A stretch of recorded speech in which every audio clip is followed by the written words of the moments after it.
2 Raja-Raja 12, Yoas Raja Yehuda. Yoas berumur 7 tahun pada waktu ia menjadi raja.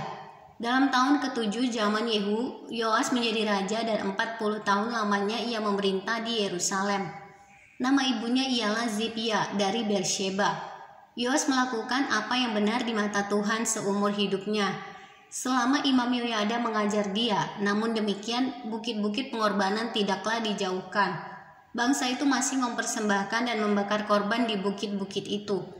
Berkatalah Yoas kepada para imam, segala uang yang dibawa ke dalam rumah Tuhan sebagai persembahan kudus, yakni uang masuk untuk pencatatan jiwa, uang tebusan jiwa menurut penilaian yang berlaku untuk seseorang, dan segala uang yang dibawa ke dalam rumah Tuhan karena dorongan hati seseorang, baiklah para imam sendiri menerimanya masing-masing dari kenalannya dan memakainya untuk memperbaiki yang rusak pada rumah itu di mana saja terdapat kerusakan.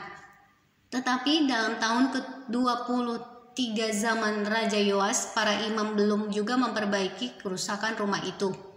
Sebab itu Raja Yoas memanggil Imam Yoyada dan imam-imam lain serta berkata kepada mereka, "Mengapa kamu tidak perbaiki kerusakan rumah itu? Maka sekarang tidak boleh lagi kamu menerima uang dari kenalan-kenalanmu, tetapi serahkanlah itu untuk memperbaiki kerusakan rumah itu."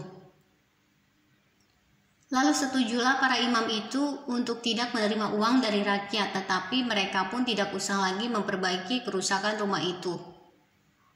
Kemudian Imam Yoyada mengambil sebuah peti, membuat lubang pada tutupnya dan menaruhnya di samping mezbah, di sebelah kanan apabila orang masuk ke rumah Tuhan. Para imam penjaga pintu menaruh ke dalamnya segala uang yang dibawa orang ke dalam rumah Tuhan.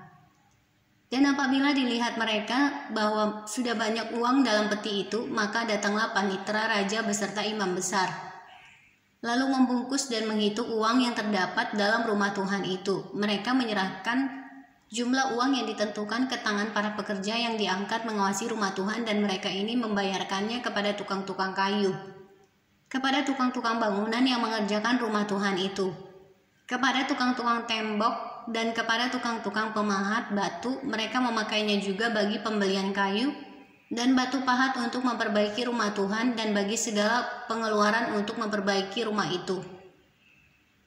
Tetapi untuk rumah Tuhan tidaklah dibuat pasu perak, pisau, bokor, penyiraman, nafiri, atau sesuatu perkakas, emas, dan perak dari uang yang telah dibawa ke dalam rumah Tuhan itu.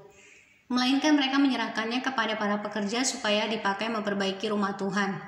Mereka kemudian tidak mengadakan perhitungan dengan orang-orang yang diserahi uang itu untuk memberikannya kepada tukang-tukang, sebab mereka bekerja dengan jujur. Tetapi uang korban penebus salah dan uang korban penghapus dosa tidaklah dibawa ke dalam rumah Tuhan.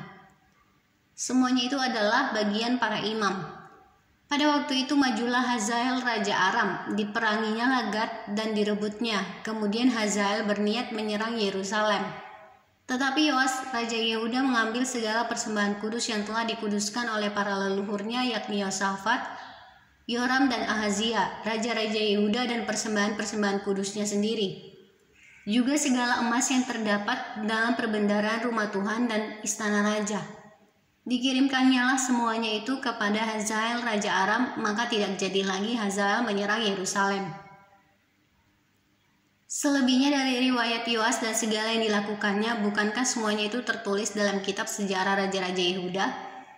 Pegawai-pegawainya bangkit mengadakan persepakatan, lalu membunuh Yoas di rumah Milo, yang letaknya di penurunan ke Sila. Yozakar anak Simeak dan Yozabat anak Somer ialah pegawai-pegawainya yang membunuh dia. Lalu ia dikuburkan di samping nenek moyangnya di kota Daud. Maka Amazia anaknya menjadi raja menggantikan dia.